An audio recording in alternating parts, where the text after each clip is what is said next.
Muy extensa, que son las normas comunes a todo procedimiento, donde lo último que vimos fue, lo único que vimos en realidad esta unidad fue las resoluciones judiciales, que las vimos el día jueves, autos, decretos, sentencias interlocutorias, sentencias definitivas, vimos de qué se trataba cada una de ellas, los ejemplos, y vimos también, destacamos especialmente el tema de los recursos, o sea, qué recursos proceden en cada caso, qué recursos proceden respecto a los autos, los decretos, generalizando nada más, no fuimos al detalle con los recursos, naturalmente no corresponde todavía, pero por lo menos ir indicando cuáles recursos van en cada caso. Dicho eso, nos corresponde entonces ahora continuar con estas reglas comunes o normas comunes a todo procedimiento y vamos a hablar ahora de las notificaciones y luego de las notificaciones veremos los efectos de las resoluciones judiciales.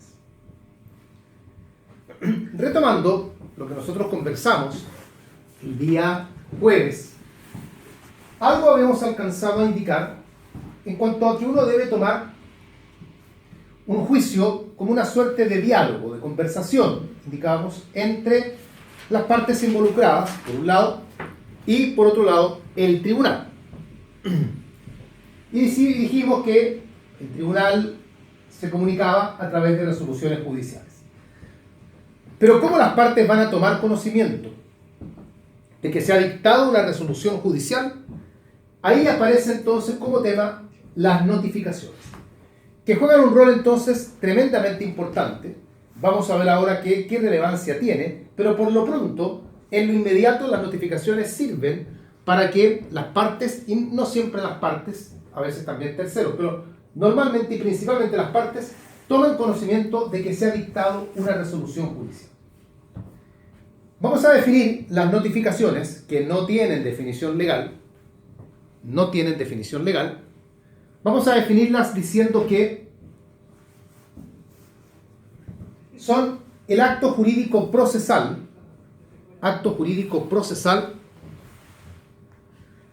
por el cual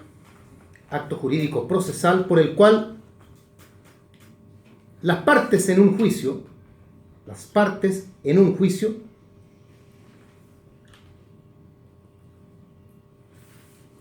toman conocimiento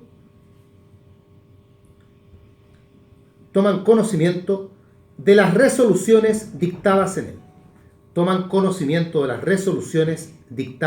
en él. Ojo que con una notificación, vamos a ver ahora que hay varios tipos de notificación, pero por lo pronto, con las notificaciones no se toma conocimiento necesariamente del contenido de la resolución. Hay algunas notificaciones en las que sí vamos a saber qué dice la resolución, pero hay otras en las que no vamos a saber qué es lo que dice. ¿Ya? Eso ténganlo presente. Por lo tanto, lo que uno puede decir con mayor seguridad es que con las notificaciones se va a tomar conocimiento de que se ha dictado una resolución judicial. En cuanto al contenido, es variable, según veremos ahí. Uno puede enterarse del contenido, puede no enterarse, entonces no es bueno en la definición decir o aventurar a ciencia cierta que vamos a enterarnos completamente del contenido, porque eso puede no ser así. Bien, dicho eso entonces, continuamos. ¿Qué importancia tienen las notificaciones? ¿Para qué sirven?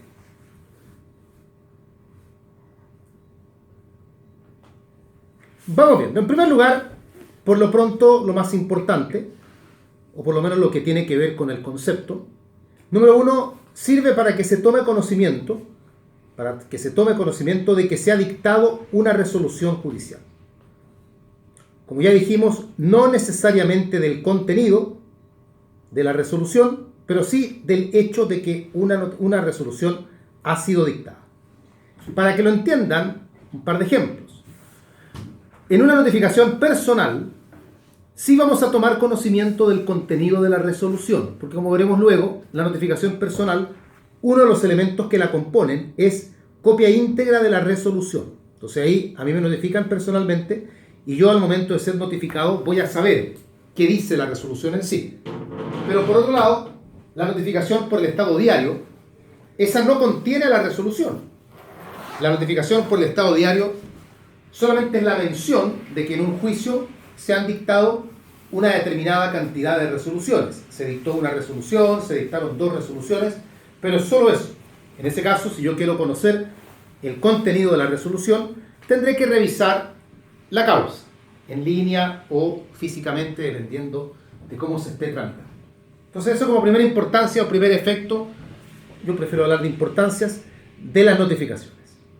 En segundo lugar, número 2, con las notificaciones comienza a correr el plazo para interponer recursos. En la medida, claro está, que quepan recursos, porque no todas las resoluciones son susceptibles de recurso, pero en la medida que uno pueda intentar recursos, todos sabemos que los recursos se intentan dentro de ciertos plazos. 3 días, 5 días, 10 días, va a depender del recurso, y hay otros plazos también, claramente, pero esos plazos se empiezan a contar siempre desde que se notifica la resolución. Número 3. Desde el momento de la notificación, en el caso de la demanda, comienza a correr el término de emplazamiento. Y esto particularmente en el caso de las demandas, porque de las demás resoluciones que se dictan sobre otro tipo de presentaciones no va a haber emplazamiento. El emplazamiento es propio de la demanda, siendo el emplazamiento fundamental, según veremos más adelante, porque es dentro de ese espacio de tiempo que veremos qué actitud es la que tomará el demandado frente a la demanda. Defenderse, no hacer nada, etc. Hay varias actitudes que puede tomar y que las iremos viendo paulatinamente. Cuarta, parece. Sí. Cuarta importancia. Para algunas materias, con las notificaciones, se pueden producir ciertos efectos. Con el solo hecho de que haya una notificación, se pueden producir efectos. No es normal porque, insisto,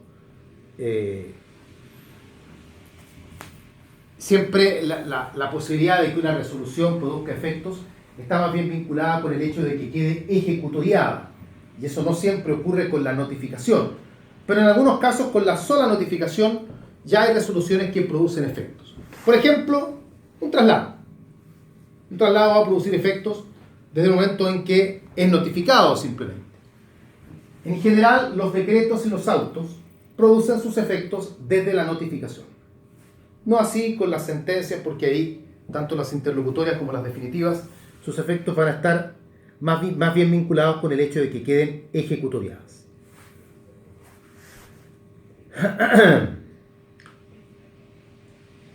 Número 5. Una quinta importancia de las notificaciones.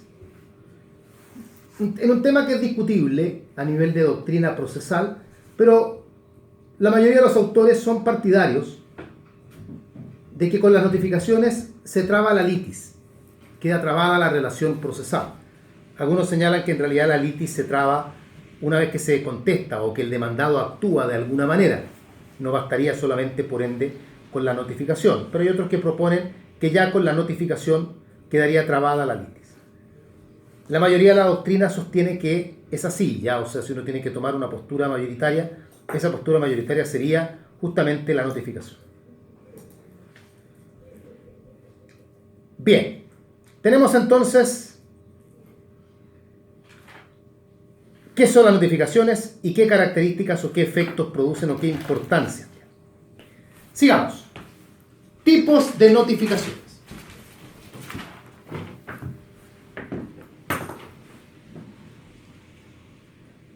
Incorporando en esto lo que es la ley sobre tramitación electrónica, que claramente hay que traerla aquí a colación, por lo menos para hacer hincapié en un punto, que ya lo vamos a ver. Hoy por hoy tenemos que las notificaciones pueden ser de las siguientes clases. Tenemos en primer lugar la notificación personal, que ya veremos en la más perfecta de toda notificación, veremos por qué. Luego tenemos en segundo lugar la notificación subsidiaria del artículo 44.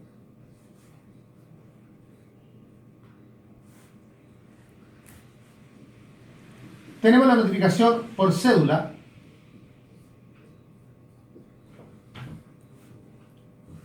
Está la notificación electrónica, que fue justamente incorporada por la Ley de Tramitación Electrónica o Tramitación Digital. Notificación por el Estado Diario.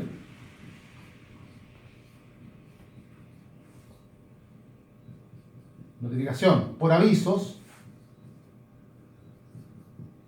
Y la notificación tácita. Personal, subsidiaria de la personal, que es la que está en el artículo 44, o conocida lisa y llanamente como la notificación por el 44, por cédula electrónica, por estado diario, por avisos y tácita. Vamos viendo cada una de estas notificaciones. Para el examen no todas tienen la misma importancia, pero las primeras sí, y vamos a detenernos, no es larga, pero especialmente en la notificación electrónica, porque creo yo que por lo menos ustedes en clases no la vieron en detalle, así que vamos a conversar de ella. Partamos con la persona. ¿En qué consiste la notificación personal?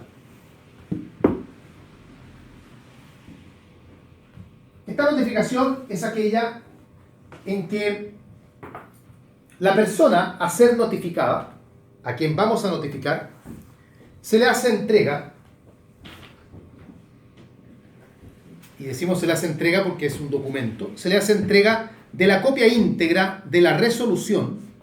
La copia íntegra de la resolución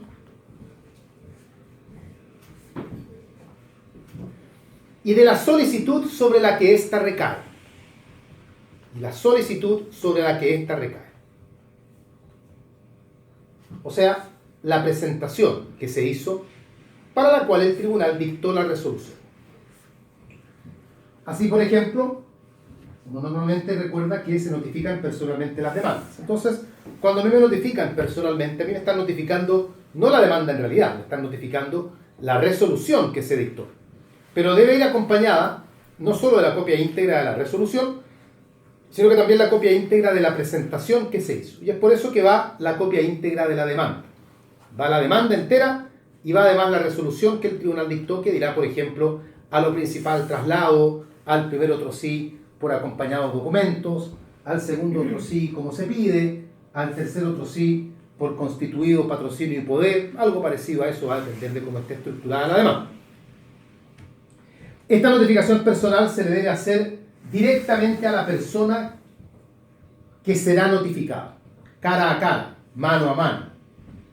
Esta notificación no se hace tirando documentos por debajo de la puerta, ni dejando la documentación con cualquier persona adulta que se encuentre en el lugar, sino que cara a cara.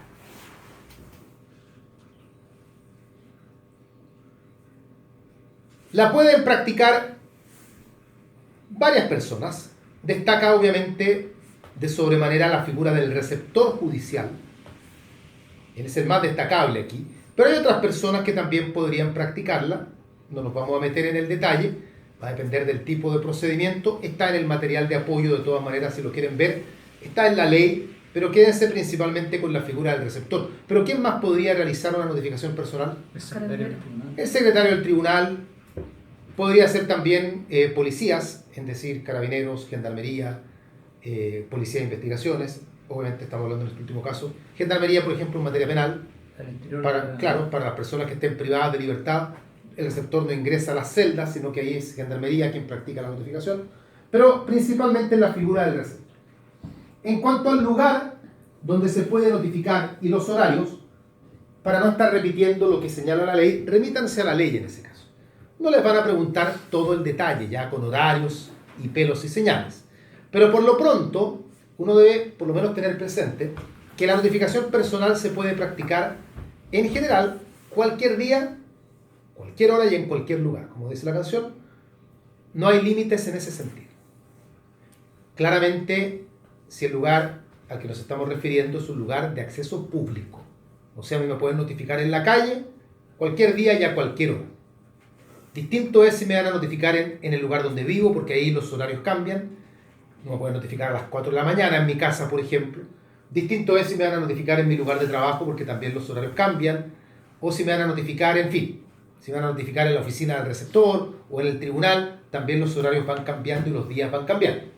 Pero en general, y esto es lo destacable, una persona puede ser notificada en cualquier lugar de libre acceso público. O sea, el receptor me encontró caminando por la calle, me puede notificar.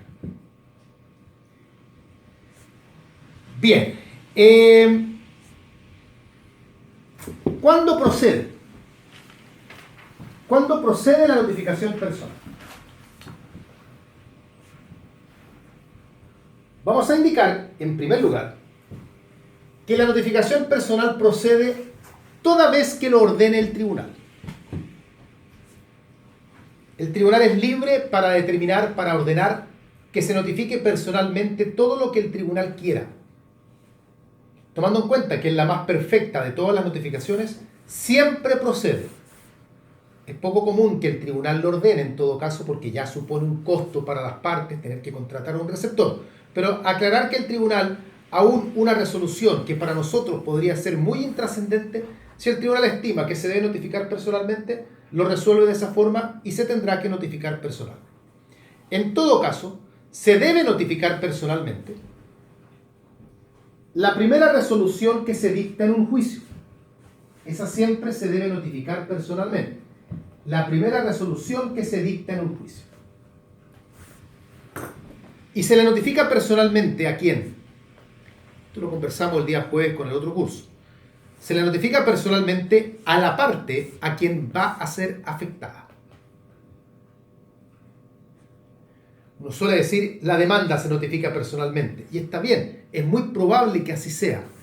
Pero la demanda no se notifica personalmente porque la ley diga que la demanda se notifique personalmente, sino que la demanda suele ser la primera presentación que se hace en el juicio. Y por lo tanto la resolución que recae sobre la demanda suele ser también la primera resolución que se dicta en el juicio. Y por lo tanto es por ello que se notifica personalmente. Pero ¿se le notifica personalmente a quién? ¿Quién es notificado personalmente en la demanda? El demandado. El demandado. Al demandante, ¿cómo se le notifica? Por estado diario. Y uno dice, ¿pero cómo? Y es porque la respuesta completa, que es la que dimos nosotros, es: se notifica personalmente la primera resolución que se dicta en el juicio a la parte que se verá afectada por ella. El demandante no se ve afectado por su demanda, por lo tanto él es notificado por el estado diario.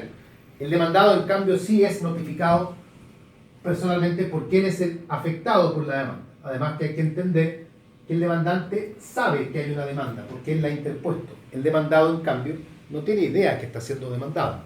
No se le puede notificar por el estado diario porque jamás sabría que es objeto de demanda y claramente con eso no se podría defender. Ya, esa es la notificación personal, entonces. ¿Estamos claros? Ya. Notificación subsidiaria, la del artículo 44.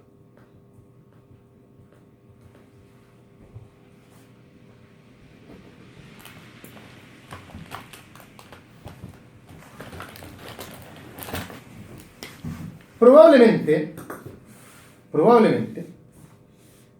uno de los principales defectos de la notificación personal es que, como ya se dijo, para que opere, para que funcione, hay que encontrar al demandado. Eso no significa solamente saber dónde vive, sino que hallarlo. Coincidir justo cuando él también esté en el lugar. Y eso no siempre ocurre. No porque el demandado se esté escondiendo, que podría ser, sino que porque uno no está siempre en el mismo lugar. Ustedes están, por ejemplo, acá en clases. Tal vez en este momento hay un receptor que los ha ido a buscar a sus casas para notificarlos. Ustedes no están. Y tal vez el receptor vuelva a ir el próximo jueves a las 2:30 de la tarde. Ustedes no van a estar tampoco, van a estar acá en clases. Entonces, naturalmente la ley se coloca en la hipótesis de que el demandado no pueda ser habido y establece una alternativa para no seguir prolongando esta historia de búsquedas con el costo que esto implica para el demandante, y esta notificación subsidiaria. Entonces, ¿en qué consiste? Consiste en una alternativa para notificar cuando el demandado o cuando la persona a quien queremos notificar, digámoslo así mejor, generalmente es el demandado, pero no tiene por qué ser el demandado siempre, no es habida en el lugar que se ha señalado como domicilio. Entonces la ley permite recurrir a esta figura que es la notificación del artículo 41. ¿Cuáles son los requisitos? Pregunta de examen. Requisitos para que proceda la notificación del artículo 44. Número 1. Que el ministro de fe, en este caso el receptor, dé cuenta de haber buscado al demandado, vamos a suponer que es el demandado a quien queremos notificar, que ha sido buscado el demandado al menos en 2 oportunidades en días y horas distintas. Que fue por lo menos buscado en 2 oportunidades, por lo menos en 2, en días y en horas distintos. Porque si a mí me fue a buscar el receptor hoy martes a las 11 de la mañana y no me encontró, y se fue a dar una vuelta y volvió a las 11:15 a buscarme de nuevo, no cuenta como doble búsqueda, porque el día sigue siendo el mismo. La idea es que sean días distintos en horarios distintos. Ese es el primer requisito. Segundo requisito, copulativo con el anterior, que el ministro de fe, el receptor, certifique de fe de que el demandado se encuentra en el lugar.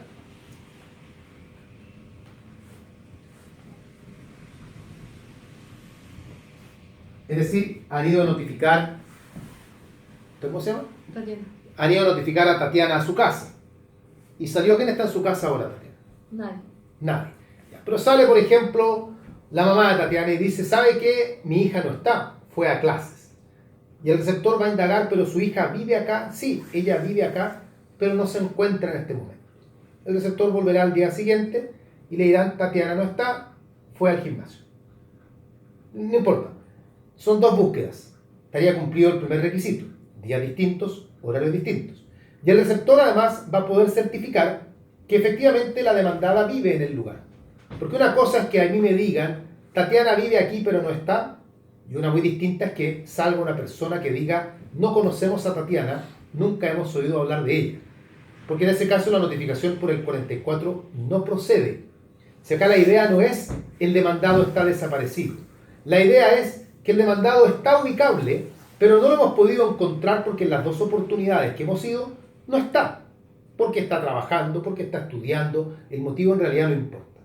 Segundo requisito entonces, que el receptor dé fe de que la persona a ser notificada se encuentra en el lugar. Tercer requisito, copulativo con los 2 anteriores, y el que más olvidan. ¿Cuál será este tercer requisito?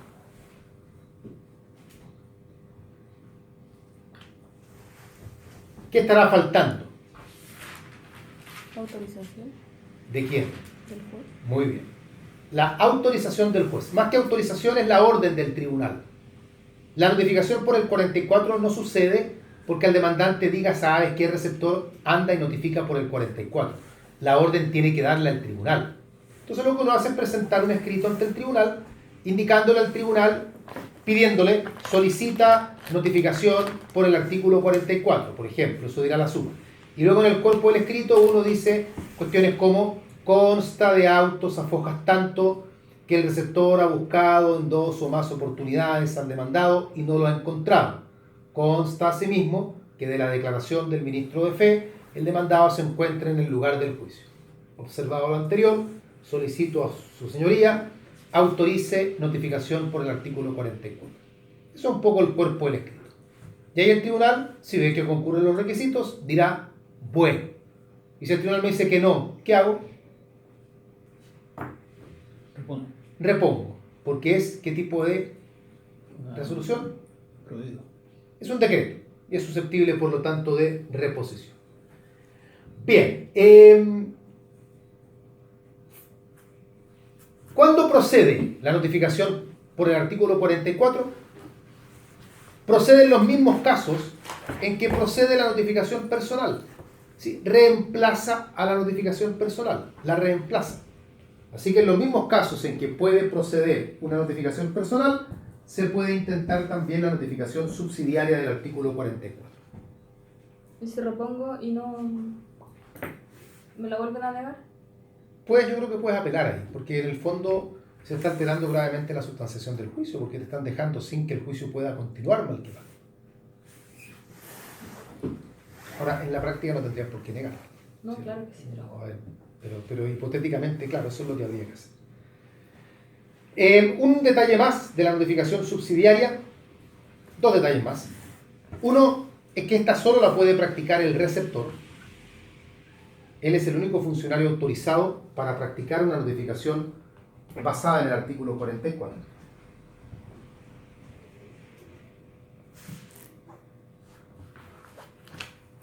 Y lo otro,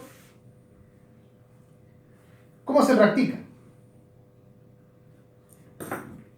¿En qué consiste al fin y al cabo?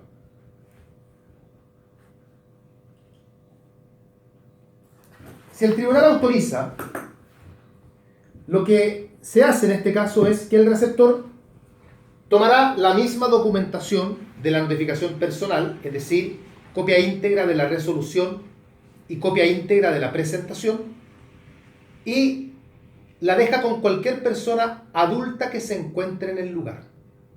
A diferencia de una notificación personal que habría que hacerla cara a cara, en este caso, y aquí está justamente la válvula de escape, por decirlo de alguna manera, se deja con cualquier persona adulta que se encuentre en el lugar. Y si no hay nadie, la ley indica que se debe dejar en un lugar visible. Por eso siempre decimos que se tira por debajo de la puerta, o se deja pegada en la puerta de entrada, en fin. Como hoy día la gente tiende a vivir mucho en edificios, se deja con conserje y con eso ya la notificación está practicada. Dígame.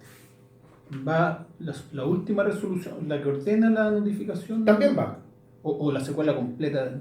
O sea, la verdad es que lo que tiene que ir es la resolución que tú estás pretendiendo notificar. Ya. Porque la que autoriza la notificación por el 44 se notifica por el Estado de Arte.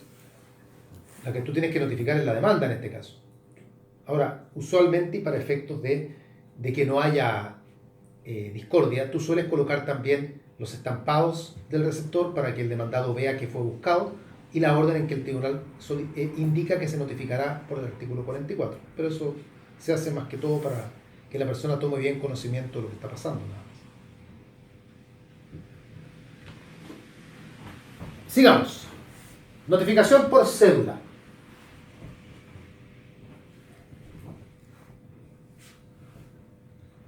Una cédula, entre paréntesis, es un sobre, ¿ya? Esta palabra tan misteriosa muchas veces, ¿qué significará cédula? Es un sobre con un documento.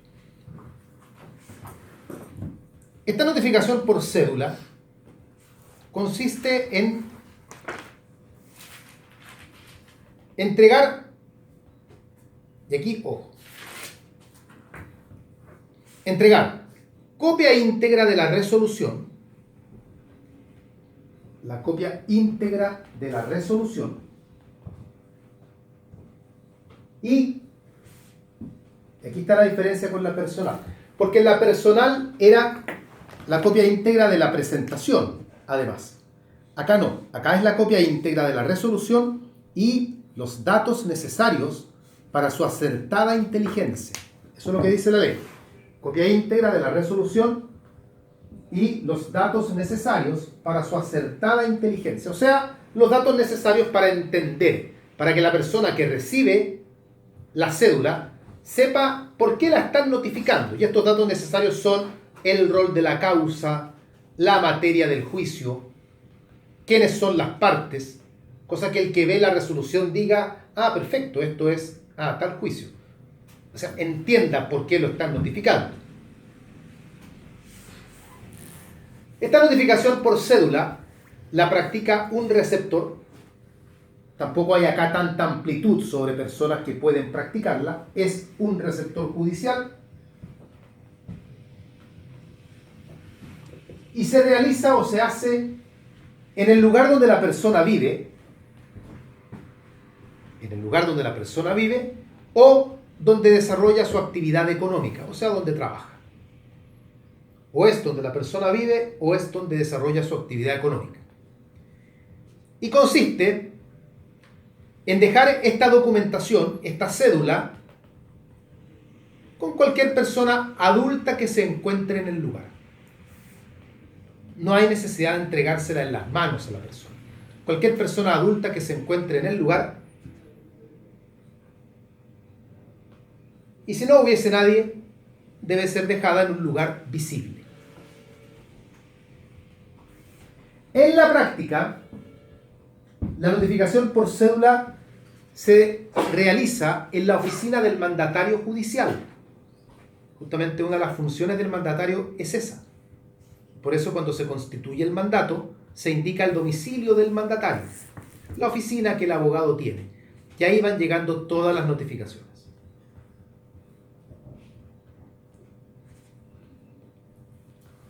Ustedes dirán, ¿por qué no respondemos eso siempre? Bueno, porque también por cédula se puede notificar a terceros. Y en ese caso no hay mandatario judicial ni nada de eso. ¿Cuándo procede la notificación por cédula?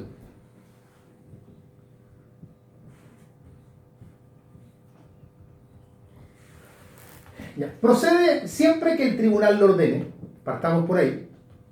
El tribunal puede ordenar que todo se notifique por cédula, pero, y un pero grande, pero no puede reemplazar a la personal.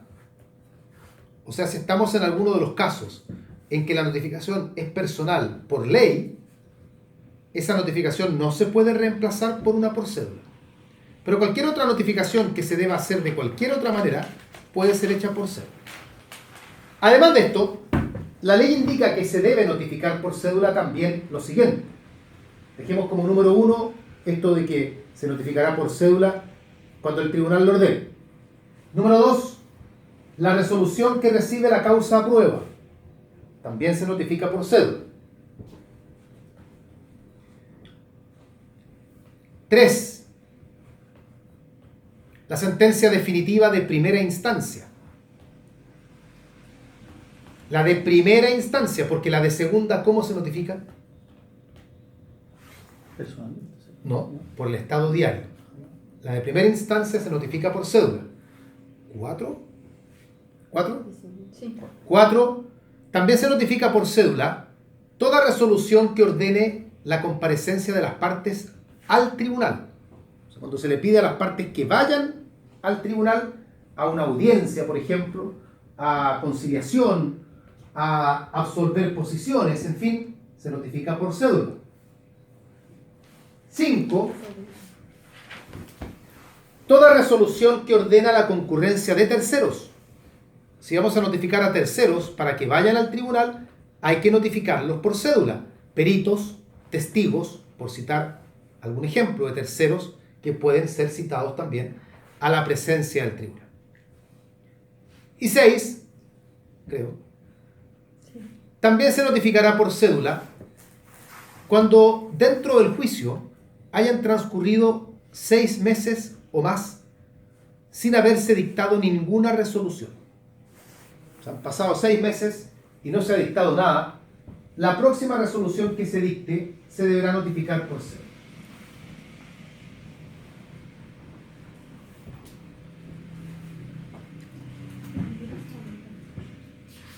¿Primera instancia? Primera instancia por cédula, segunda instancia por el estado diario. Por estado diario. Ya. Número, estamos viendo las notificaciones. Ya. Notificación electrónica. Importante. Ya existía en Chile, ojo, en procedimientos menores, como los juicios de familia, juicios laborales, y fue incorporada como una forma ya formal de notificación por la Ley de Tramitación Electrónica. Descartemos de partida, no es notificación electrónica el simple hecho de que yo revise en la página del Poder Judicial el estado diario, de que yo diga, mira, el estado diario lo publicaron en la página del Poder Judicial, así es que me notifiqué electrónicamente. No es eso. Tampoco es notificación electrónica que a mí me llegue al correo la resolución que dictó el tribunal porque me suscribí a algún servicio que tiene me da, digamos, esa facultad, como hay varios por ahí. No es eso tampoco. La notificación electrónica es un tipo de notificación que reemplaza a la notificación por cédula. Ojo con eso. Reemplaza a la notificación por cédula. Y consiste en que la parte interesada le pide al tribunal le pide al tribunal que en lugar de notificar por cédula, la notificación se haga llegar vía correo electrónico.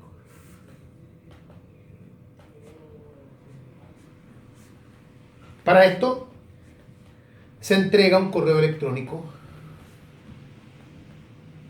para este efecto.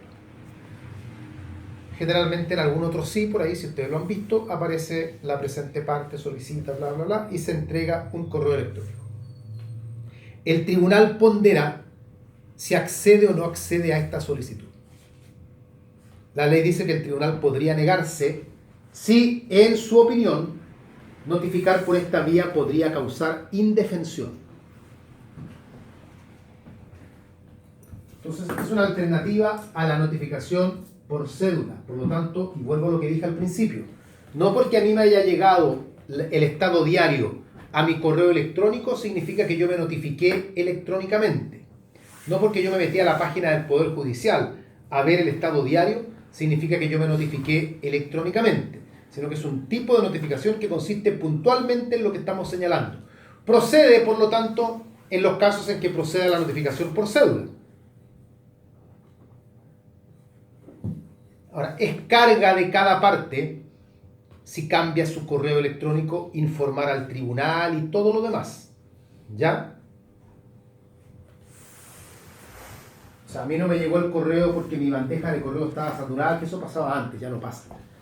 Gmail tiene una capacidad casi limitada, pero hubo una época, ustedes son muy chicos, en que uno tenía un correo y el correo tenía cierta cantidad de almacenamiento nomás y uno le decían el correo colapsó y uno no recibía más correo. Los correos rebotaban y se devolvían. Eso no pasa.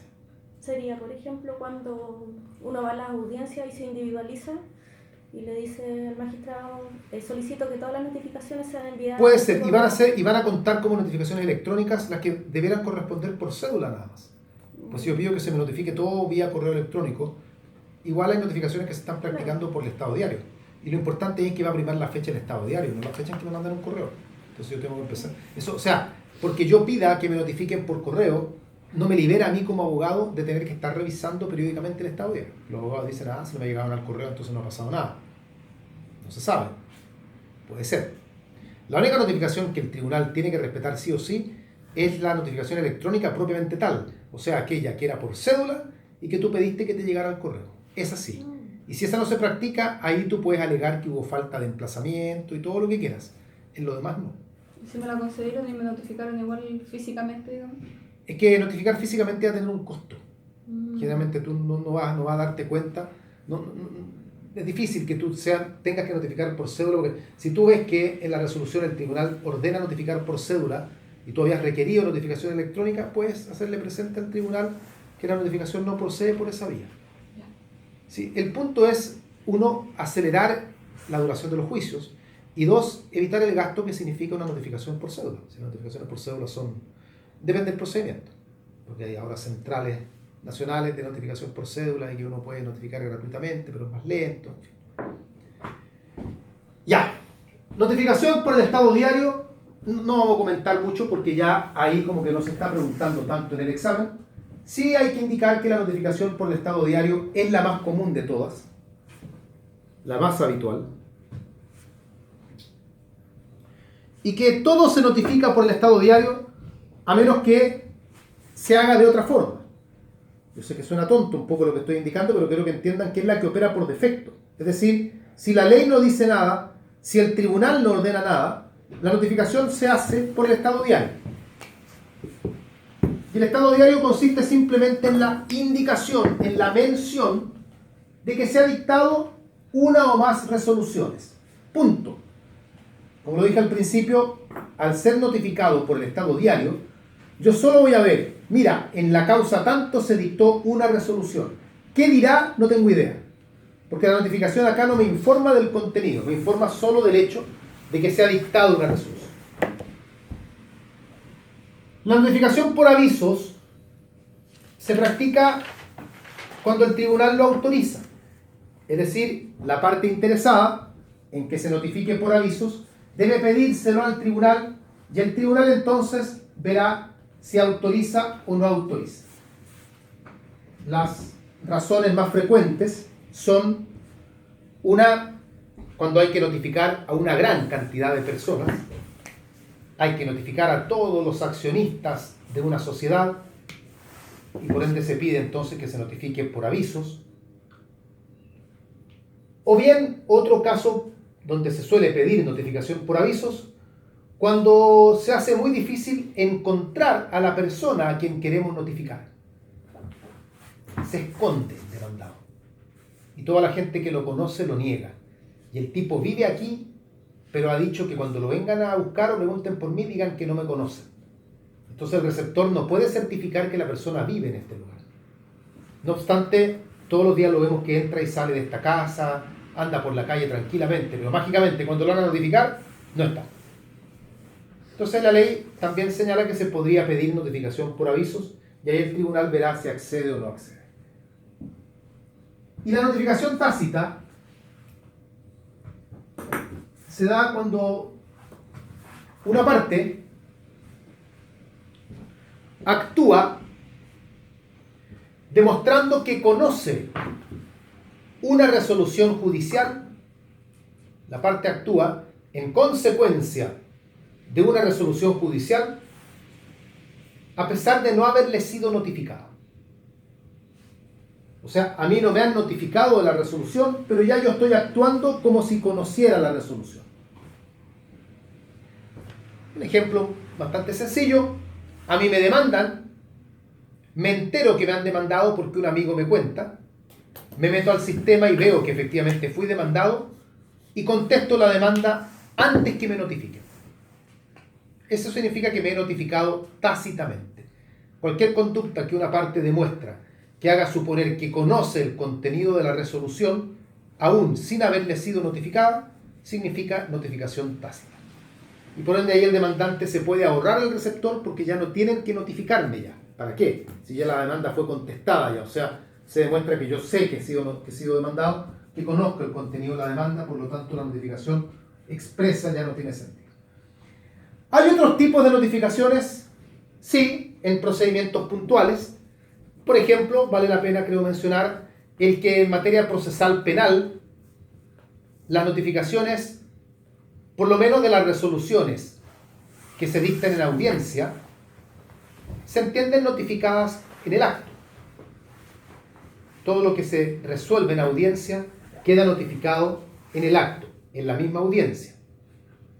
Lo interesante es que queda notificado incluso a las partes que no concurrieron.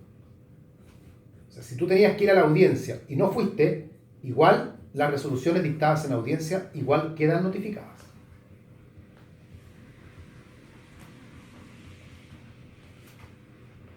Este es un tema que va paulatinamente cambiando. Me imagino que tienen que haber leído por ahí que los receptores ahora tienen que certificar con GPS el haber practicado la notificación y que se encontraban en tal o cual lugar para evitar lo que siempre se ha dicho, que los receptores dicen que van a notificar pero no van nunca y estampan que fueron pero no fueron. Todo ese tipo de cosas que se intentan corregir y que hay proyectos y modificaciones encaminadas a todo eso. Bien. Esto en cuanto entonces a las notificaciones. Esto nos deja entonces ahora, vamos a hacer un Brexit, para luego ir ahora sí a los efectos de las resoluciones judiciales. Que es hablar del deshacimiento, por un lado, como tema, y por otro lado, hablar de la cosa juzgada. Hacemos break, sin embargo, primero, y luego continuamos con él. Efectos entonces de las resoluciones judiciales. Para entrar a esta materia, para entrar a este tema, primero que todo, voy a explicar algo que nos va a servir para ir avanzando con un poco más de claridad. Y es cuando una sentencia queda ejecutoriada. Vamos a partir explicando eso porque mucho de eso va a tener vinculación con lo que viene ahora. Cuando una sentencia queda ejecutoriada. Vamos a borrar acá la pizarra para ir haciendo un pequeño cuadrito. Esta es una típica pregunta de examen. Es de aquellas preguntas que yo otras veces les he conversado, que en este caso en procesal se usan para definir un examen. Cuando el examen está por ahí entre el alumno que uno no sabe si va a salir bien o mal, y ese alumno que empieza a pedir, por favor, hágame una pregunta más, por favor, profesor, una de las preguntas que suele hacer es esta. Porque además es una cuestión objetiva, es decir, o está bien o está mal. Acá no hay doctrinas ni nada que pueda cambiarla. Estamos hablando particularmente de las sentencias, entendiendo por sentencias, como ya se dijo, tanto las definitivas como las interlocutorias. Para que lo entiendan mejor, creo que es más práctico imaginar una sentencia definitiva, para que tenga un poco más de aplicación la institución. Una sentencia, para ver si una sentencia está o no ejecutoriada, hay que partir haciendo una distinción. Hay que distinguir si es que la sentencia, respecto a la sentencia, proceden recursos o no proceden recursos.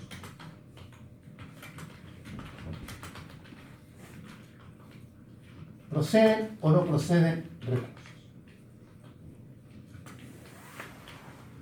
Vámonos por el camino más fácil primero. Si no procede recurso, si estamos frente a una sentencia respecto a la cual no hay ningún recurso que se pueda intentar, entonces la sentencia está ejecutoriada con la notificación. De hecho, ahí tienen otra importancia de una notificación, según veíamos. Es notificada y como no hay recursos, lo que significa que esa sentencia ya no va a cambiar ya, entonces cuando es notificada queda ejecutoria. Si proceden recursos, en cambio, ahí hay que volver a distinguir. Si los recursos se interpusieron o no se interpusieron. Porque claro, recursos caben, pero no porque quepan significa que necesariamente la parte en cuestión va a intentar un recurso, puede que no los intente. Entonces hay que distinguir si el recurso fue interpuesto o no fue interpuesto. Si fue interpuesto el recurso, entonces la sentencia quedará ejecutoriada cuando se dicte el cúmplase. ¿Qué significa eso? ¿Qué significa eso?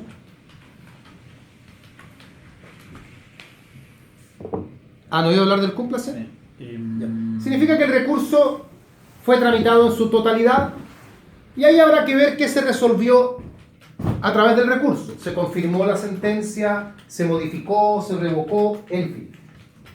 Y al respecto de ello se dicta el cúmplase y entonces, con la dictación de esa resolución del cúmplase, queda entonces esa sentencia ejecutorial. Eso cuando el recurso fue interpuesto. ¿Qué ocurre ahora si el recurso no fue interpuesto? Es decir, ¿hay recurso que procede? Sí, pero el recurso no se interpuso. No se intentó ningún recurso. En este caso, ¿cuándo la sentencia quedará ejecutoriada? Cuando se cumple el plazo para interponer. Hay que distinguir.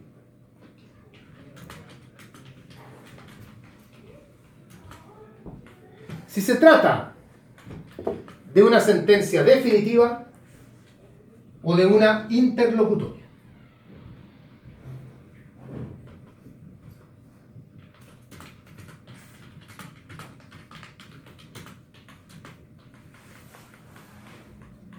Si es interlocutoria, va a quedar ejecutoriada por el solo hecho del transcurso del plazo. Al hablar de ese plazo nos estamos refiriendo al plazo que existe para intentar el recurso. Es decir, había por ejemplo 5 días para intentar el recurso, pasaron los 5 días, nadie intentó ningún recurso, con el solo transcurso del plazo entonces la sentencia queda ejecutoriada. Y si es sentencia definitiva, ¿qué pasará? Con la notificación. No. ¿No? Tiene también que transcurrir el plazo, pero es necesario que el secretario certifique que el plazo ha transcurrido.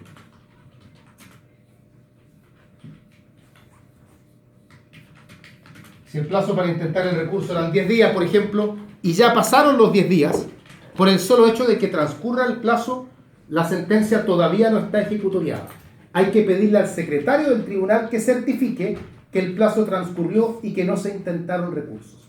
Y cuando el secretario certifica aquello, ahí entonces la sentencia ya está ejecutoriada.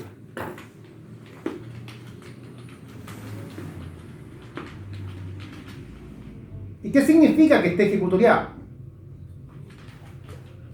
Produce cosas, o sea, y esa señal con el tribunal. Lo vamos a ver. Lo que está diciendo su compañero está bien. Pero de momento, ¿qué me interesa? Que entendamos que cuando la sentencia está ejecutoriada, va a producir sus efectos. O sea, si la sentencia ordena, por ejemplo, que hay que pagarle a Juan 10 millones de pesos, una vez que está ejecutoriada, Juan tiene que pagar. Permite exigir el cumplimiento de lo que señale la sentencia una vez que la sentencia está ejecutoriada. Y está ejecutoriada tal como está expuesto ahí en esos casos.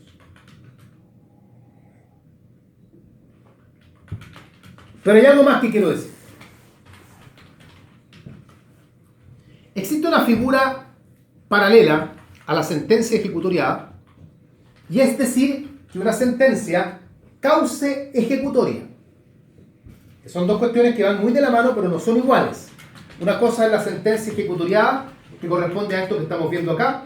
Otra cosa diferente, no diré distinta totalmente, pero diferente, es que una sentencia cause ejecutoria. ¿Y qué significa que una sentencia cause ejecutoria? ¿Quién sabe eso? Aquí se puede exigir el cumplimiento a pesar de que todavía quedan recursos pendientes. Muy bien. Para que quede firme. Una sentencia que causa ejecutoria es aquella respecto a la cual se puede exigir el cumplimiento a pesar que existan recursos pendientes. Recursos pendientes significa que hay un recurso que se está tramitando y sin embargo, sin necesidad de esperar al resultado del recurso, ya se puede exigir el cumplimiento. Eso obviamente sucede solo en ciertos casos. Esto de que una sentencia cause ejecutoria. El más sencillo, por lo menos ahora que no nos hemos adentrado tanto en procesal todavía, cuando se intenta sobre una sentencia un recurso de apelación y esta apelación se concede en el solo efecto devolutivo. Cuando se apela de una sentencia, pero dicha sentencia es apelada en el solo efecto devolutivo. Para quienes no recuerden, esto significa, al haber solamente efecto devolutivo, que se va a tramitar el recurso, pero la sentencia igual produce sus efectos. Porque para que una sentencia, mientras se tramita el recurso, no produzca sus efectos, tendría que haber también efecto suspensivo, que es el que suspende el efecto de la resolución mientras el recurso se resuelve. Acá, como habría solo efecto devolutivo, al no haber efecto suspensivo, el efecto de la resolución no se suspende. ¿Y qué significa efecto devolutivo? Para cerrar esa parte por lo menos. ¿Qué implica el efecto devolutivo? Que la causa sigue avanzando y que se solo la... No. Eso es que no haya efecto suspensivo. Pero el devolutivo, ¿qué significa conceptualmente? El efecto devolutivo consiste en darle competencia al Tribunal Superior para que conozca el recurso. Por eso es que el efecto devolutivo nunca puede faltar. Con el efecto devolutivo nosotros le decimos a la Corte de Apelaciones, mire Corte, usted puede conocer de este asunto. Porque hay un efecto devolutivo de por medio que le da a usted el poder de resolver. De ahí que el efecto devolutivo es de la esencia de las apelaciones. No puede haber apelación sin efecto devolutivo, porque si no hubiese efecto devolutivo, el Tribunal Superior no podría resolver el asunto. El efecto que falta, o que puede faltar, es el suspensivo. Y ahí en su momento aprenderemos cuándo están ambos efectos y cuándo está solo el efecto devolutivo. Esto entonces, para tenerlo presente respecto a cuándo una sentencia queda ejecutoria. Sigamos. Voy a sacar la foto. Efectos entonces, ahora sí, efectos de las resoluciones judiciales. Y esto da pie, y lo había indicado antes del break su compañero, da pie para tratar dos temas. Uno de ellos es el deshacimiento del tribunal, es el primer tema que vamos a ver, el deshacimiento del tribunal.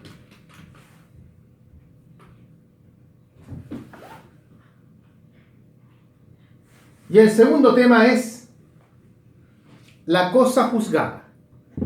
Ambos temas muy importantes, deshacimiento del tribunal por un lado y por otro lado, cosa juzgada. Vamos bien. Partamos con el deshacimiento del tribunal.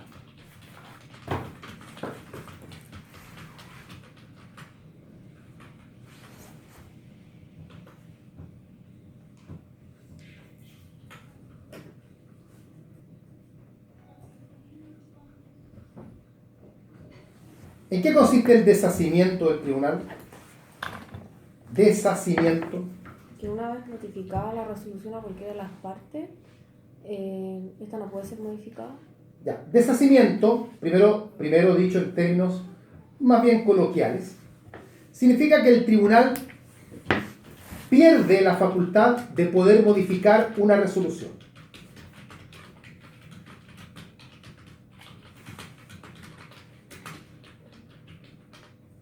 Desasir, dejar de asir, dejar de tomar, dejar de tener en las manos.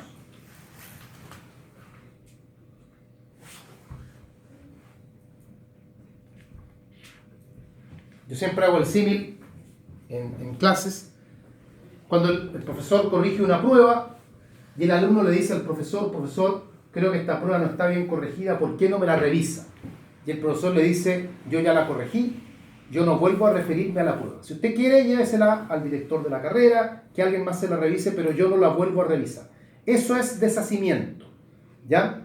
Por eso nosotros conversamos en su oportunidad, y lo vamos a ver ahora, que por ejemplo, cuando el tribunal dicta un decreto, providencia o proveído, no hay deshacimiento todavía, porque el tribunal, si bien es cierto, dicta el decreto, dado que cabe el recurso de reposición, puede que el tribunal tenga que revisar lo que ha dictado y en una de esas lo modifica o lo deja igual, pero puede volver a pronunciarse, lo que implica que ahí deshacimiento no hay.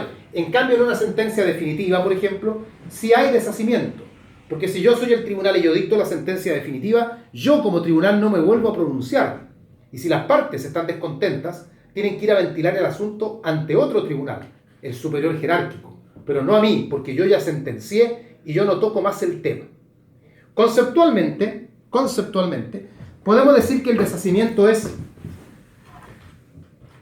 el efecto de las sentencias. Entendamos por esto entonces tanto definitivas como interlocutorias. El efecto de las sentencias, en virtud del cual, una vez notificadas,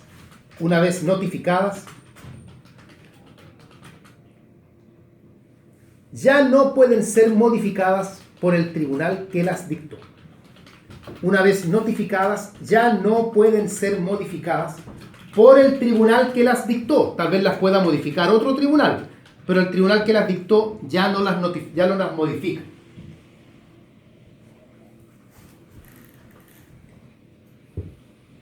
Se dice que el deshacimiento, por lo tanto, es un efecto particular de las sentencias, tanto interlocutorias como definitivas. Pero cuidado, porque si les llegasen a preguntar si acaso puede haber deshacimiento respecto de los decretos y de los autos, uno deberá decir que no. Pero si el profesor insiste, como dándoles a entender que igual podría haber, hay doctrina que sostiene que respecto de los decretos y los autos habría deshacimiento cuando estos quedan ejecutoriados. No con la notificación, porque si son notificados, tomando en cuenta que igual se puede intentar el recurso de reposición, no puede haber deshacimiento entonces.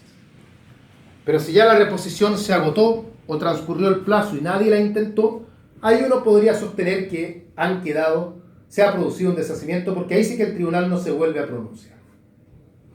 Discutible porque, insisto, la mayoría de la doctrina, la más conservadora, siempre ha sido de la idea de que el deshacimiento es propio de las sentencias.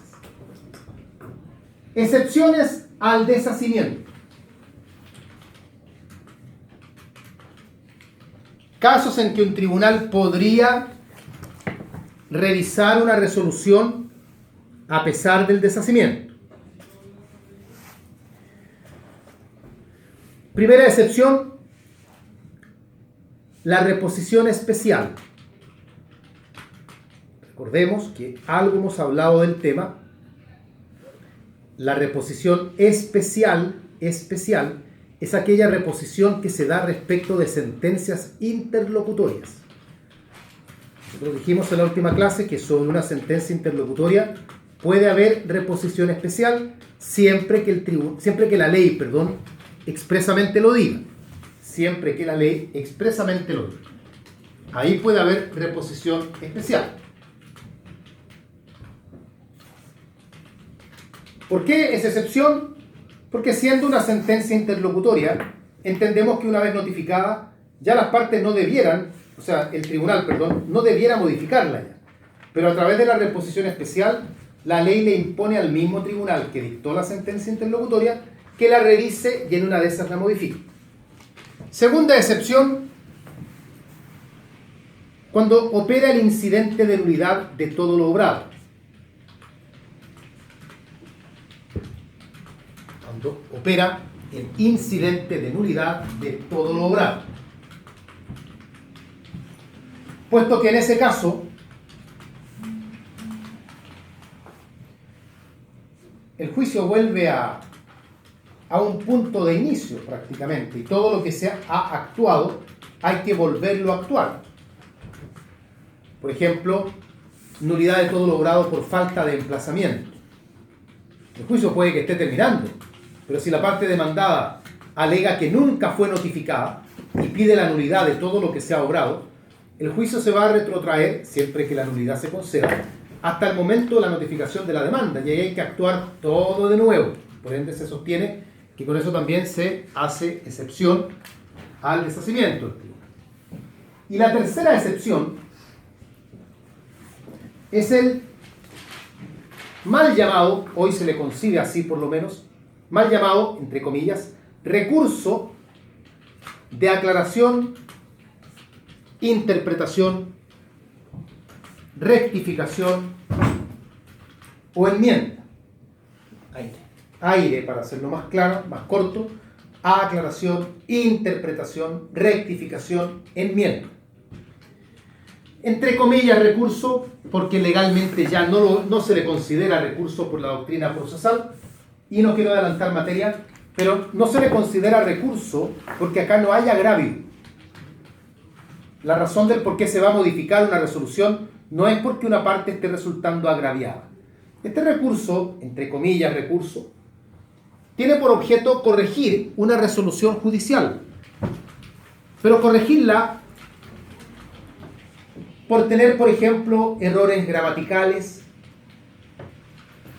corregirla porque tiene errores de transcripción. Por ejemplo, la resolución dice, como lo indica el artículo 2800 del Código Civil. Y uno dice, pero si no hay tantos artículos en el Código Civil, acá hay un error, debe ser el artículo 280 o el 800. Entonces uno pide al tribunal que corrija eso. O cuando en el copiar y pegar, que es muy frecuente hoy en día, de repente hay párrafos que uno los lee y están en masculino y otros párrafos que están en femenino. Y uno dice, bueno, acá como que no coincide, o algunos párrafos están en singular, otros en plural. Entonces, todos ellos son errores de cálculo, pero errores simples de cálculo. 2 más 2 es 5. En fin, y eso se corrige a través de esta figura que es el recurso de aclaración, interpretación, rectificación o enmienda. Esta figura, de la que ya no vamos a volver a conversar ya, este recurso puede ser intentado por 2 vías. Hay 2 caminos para los cuales podemos nosotros encontrarnos con esta figura del aire, como ha dicho su compañero. Una alternativa es que sea el propio tribunal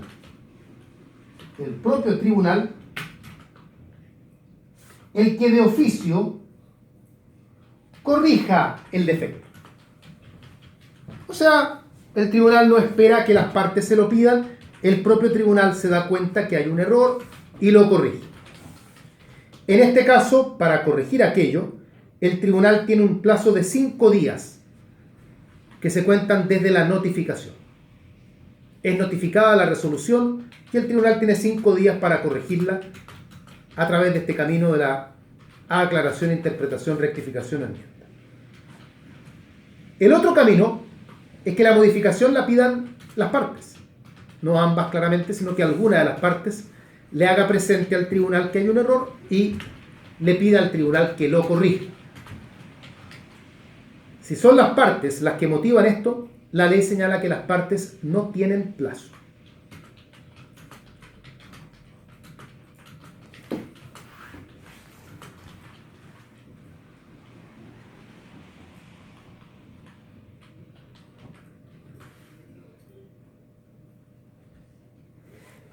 Todo esto entonces respecto a lo que es el deshacimiento del tribunal, una pregunta que se suele hacer en examen de grado, más bien aplicada para ver si el alumno entiende lo que es el deshacimiento.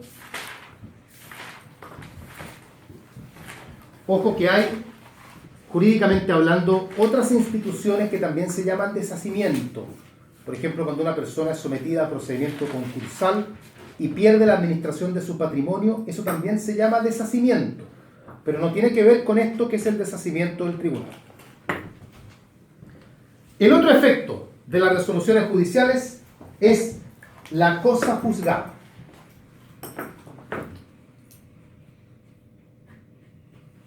La cosa juzgada.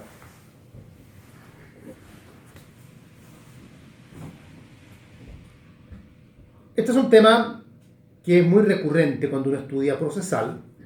Aparece ya, y hablemos de nuestra materia, lo que hemos visto, ha aparecido la cosa juzgada y ahora van a ser el vínculo.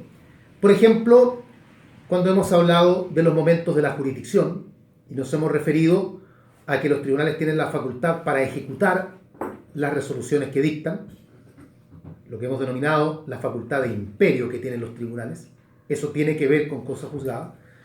También aparece la cosa juzgada cuando uno señala que las sentencias y la jurisdicción, en el fondo, tiene un efecto de ser irrevocable, inmutable, y que si una persona ya ha sido condenada o absuelta, no puede volverse a juzgar por lo mismo. Eso también tiene que ver con cosa juzgada.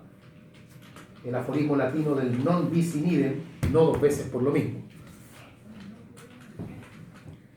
También aparece indirectamente la cosa juzgada al tratar las reglas generales de competencia, particularmente la regla de la ejecución, en que hemos indicado que los mismos tribunales que resuelven, el mismo tribunal tiene las facultades para ejecutar lo que ha resuelto, en fin. O sea, la cosa juzgada es un tema que está constantemente dando vuelta por aquí y por allá y seguirá dando vuelta cuando hablemos de las excepciones, de los recursos, en fin. Para entrar al análisis de la cosa juzgada, lo mejor es partir indicando que hay distintos tipos de cosa juzgada.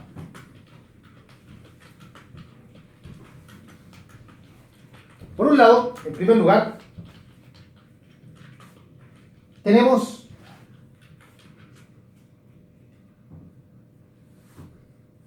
la cosa juzgada formal.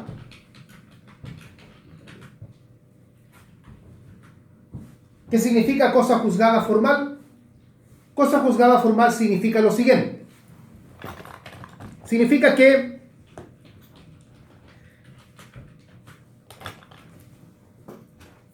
respecto de una sentencia,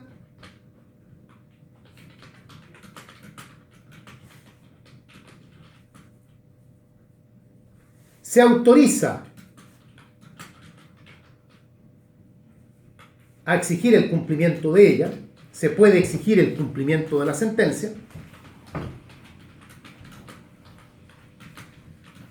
pero la discusión se puede renovar en otro procedimiento.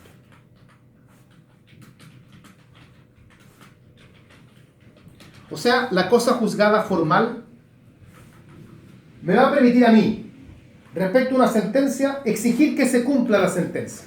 Un efecto típico de la cosa juzgada, por lo demás. Pero por otro lado, me permite que yo lo que se ha resuelto se pueda volver a ventilar en otro procedimiento. Y esto último es atípico por lo pronto, porque uno asume que la cosa juzgada significa también que lo que se ha resuelto ya no se puede volver a ventilar en juicio. Sin embargo, cuando existe cosa juzgada formal, sí se puede. Un ejemplo de esto, probablemente el más fácil de captar a esta altura, es una institución que está en el juicio ejecutivo que se llama la renovación de la acción ejecutiva. La renovación de la acción ejecutiva.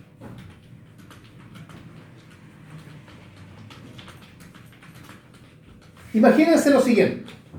Vamos a colocar el ejemplo completo. Yo demando a su compañera que está con el teclado. ¿Cómo se llama? Araceli. Yo demando ejecutivamente a Araceli, sosteniendo que Araceli me debe a mí una cantidad de dinero. Tengo un título ejecutivo y la demando. Y en la demanda también yo solicito al tribunal que a Araceli se le embarguen los bienes suficientes para pagar el capital, los intereses y las costas. Araceli, dentro de plazo, se defiende alegando que el tribunal es incompetente para conocer el juicio. ¿Estamos claros? Ya. No lo sabemos todavía, pero las excepciones en el juicio ejecutivo se resuelven cuando se dicta sentencia, no se resuelven de inmediato. Por lo tanto, tal vez Araceli tenga razón, tal vez el tribunal es incompetente, pero eso lo sabremos recién cuando el tribunal dicte sentencia. El procedimiento, por lo tanto, va a continuar. A Araceli se le van a embargar los bienes y todo va a seguir adelante. Va a salir la sentencia. Y la sentencia va a decir que efectivamente el tribunal es incompetente, que por lo tanto no da lugar a la demanda ejecutiva y por lo mismo va a ordenar que se alce el embargo sobre los bienes de Araceli. ¿Estamos claros? Ya. ¿Puede Araceli, con sentencia en mano, pedir que se alce el embargo? Sí, porque esta sentencia tiene ese efecto. Permite exigir el cumplimiento de lo que la sentencia diga. Así que ella va a poder pedir que se alce el embargo sobre los bienes. ¿Puedo yo volver a demandar a Araceli? Sí. A pesar que yo he tenido una sentencia que ha ido en mi contra, tomando en cuenta que la razón por la cual yo perdí fue incompetencia del tribunal, la ley me dice, mire, usted perdió este juicio, pero si usted quiere volver a demandar a Araceli ante un tribunal que ahora sí sea competente, hágalo. O sea, usted vuelva a ventilar esto mismo en otro procedimiento. Eso se llama renovación de la acción ejecutiva, que se da cuando el juicio ejecutivo se pierde por ciertas causales, entre ellas incompetencia del tribunal. Porque la ley me está diciendo, mire, usted se equivocó, demandó ante un tribunal que no es competente, pero es posible que usted tenga razón. Tal vez usted sí tiene un título ejecutivo, tal vez Araceli sí le tiene que pagar 10 millones de pesos, pero véalo ante el tribunal que corresponde. Pero por lo pronto este procedimiento terminó y usted no logró lo que quería. Y por lo mismo Araceli tiene derecho a que se alce el embargo porque no pueden los bienes seguir embargados para otro procedimiento. Así que se alza el embargo. Eso es una cosa juzgada formal. Segundo tipo de cosa juzgada. La cosa juzgada material. Cosa juzgada material.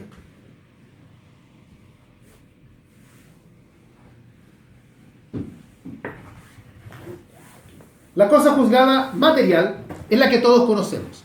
Es aquella en virtud de la cual, cosa juzgada material, en virtud de la cual se puede exigir el cumplimiento de la sentencia, se puede exigir el cumplimiento de la sentencia y no se puede volver a discutir lo que ya resolvió el tribunal. Se exige el cumplimiento de la sentencia y no se puede volver a discutir lo que el tribunal resolvió.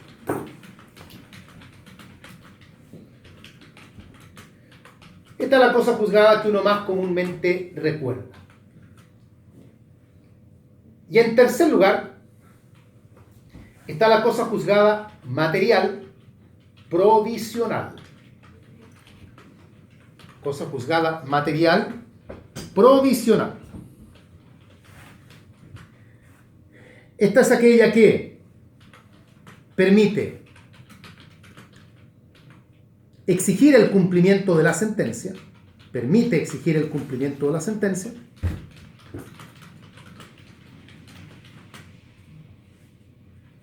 no permite renovar la discusión, hasta ahí estamos repitiendo lo mismo que dijimos recién, permite exigir el cumplimiento de la sentencia, no permite renovar la discusión, a menos que cambien las condiciones, cambien las circunstancias. Es decir, lo que el tribunal resolvió es, pero si las condiciones que el tribunal tomó en cuenta para resolver cambian con el tiempo, se le podría pedir al tribunal que modifique la sentencia.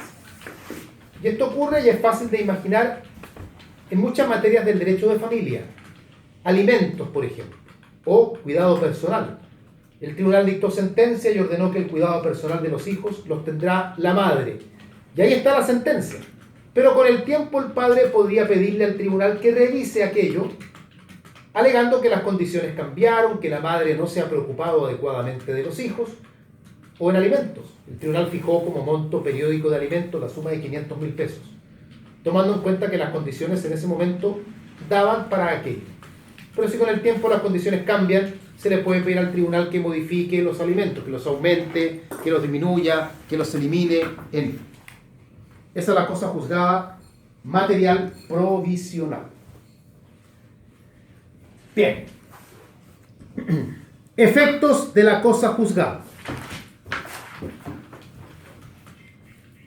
Efectos de la cosa juzgada. Se puede notar, por lo que hemos conversado, que de la cosa juzgada surgen dos efectos.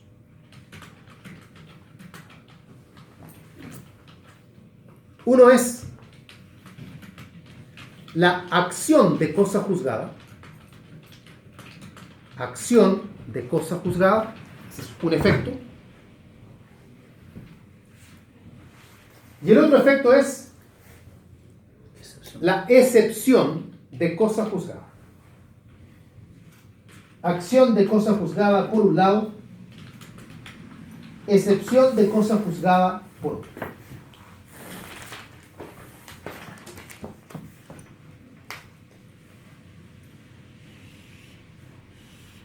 Vamos a la acción de cosa juzgada primero. La acción de cosa juzgada es la que permite exigir el cumplimiento de la sentencia. Permite exigir el cumplimiento de la sentencia.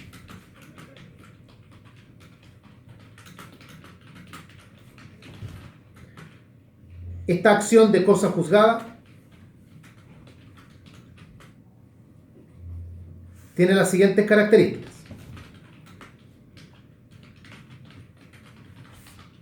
Primero,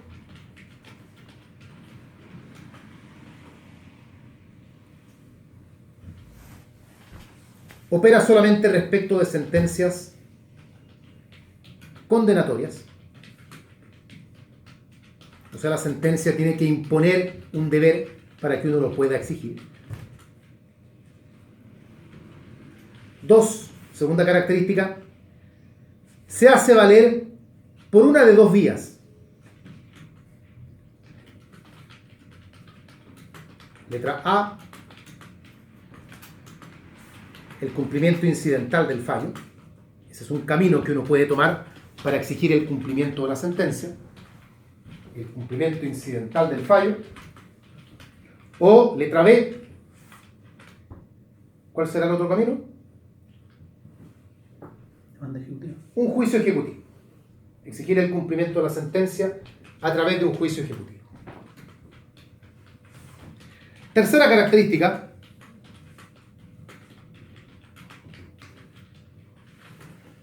se puede desprender de lo que hemos conversado, que para exigir la acción de cosa juzgada hay entonces un plazo.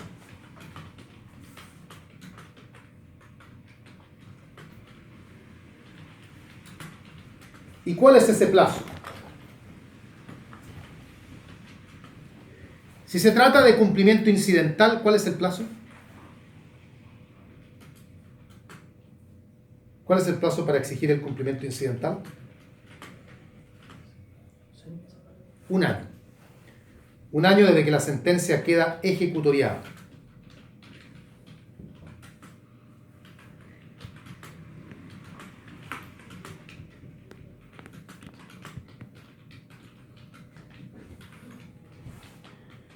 Y para seguir la vía ejecutiva, para iniciar un juicio ejecutivo, ¿cuál es el plazo?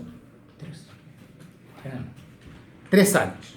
El título ejecutivo, que en este caso es la sentencia, tiene mérito ejecutivo por 3 años.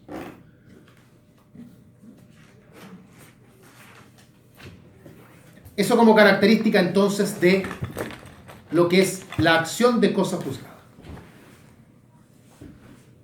Excepción de cosa juzgada.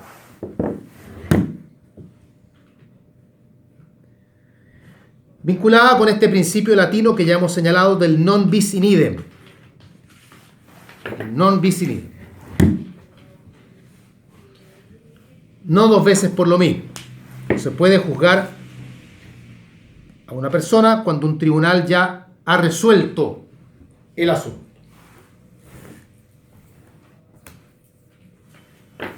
Excepción de cosa juzgada. ¿Cuáles son las características que tiene?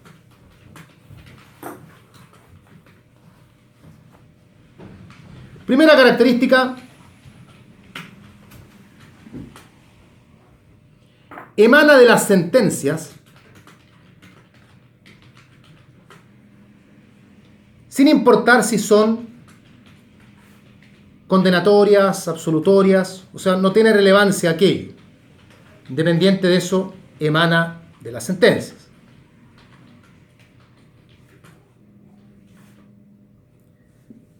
Segunda característica, se hace exigible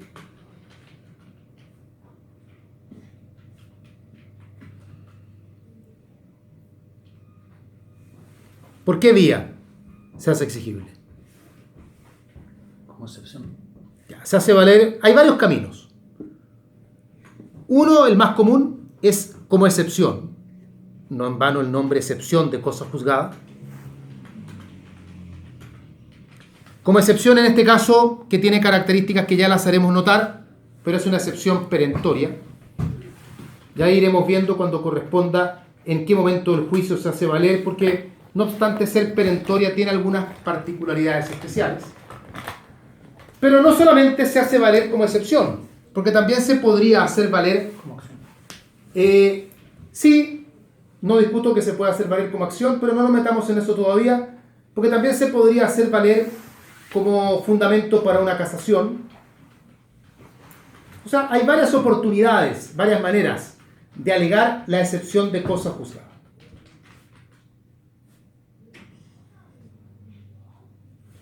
Otra característica, no tiene plazo para hacerse valer.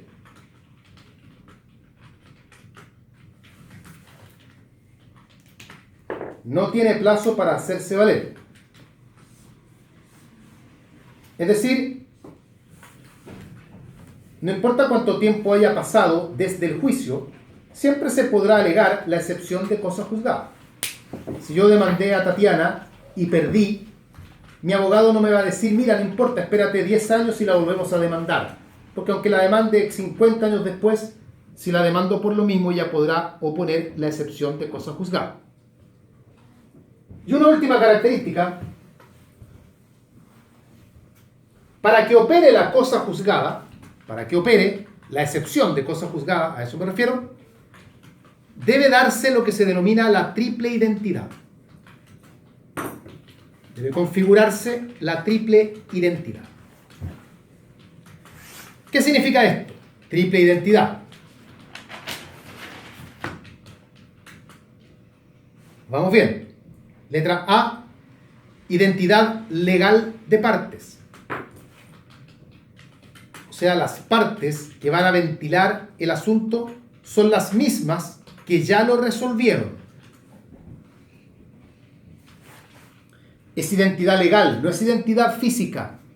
¿Ya? Por lo tanto, si yo demandé a Tatiana y Tatiana se muere, y yo digo, listo, ahora voy a demandar a sus herederos, sigue habiendo identidad de partes, aunque físicamente no son las mismas personas, legalmente sí. Si no, el abogado me diría, espérate que se muera nomás Tatiana y ahí demandamos otra vez y ahí nos va a ir bien. No se puede. Letra B, identidad de objeto. El objeto es el beneficio jurídico que se está persiguiendo. Yo estoy demandando, por ejemplo, una indemnización de perjuicios, estoy demandando la nulidad de un contrato, estoy demandando que me restituyan parte del precio de una compraventa. Eso, ese es el beneficio jurídico que yo persigo, ese es el objeto. Y en tercer lugar, letra C, identidad de causa. ¿Y qué es la identidad de causa? Para estos efectos, la causa es el fundamento jurídico que se invoca. Yo quiero pedir que este contrato celebrado con Tatiana quede sin efecto por nulidad absoluta. Esa es la causa que yo estoy invocando, nulidad absoluta.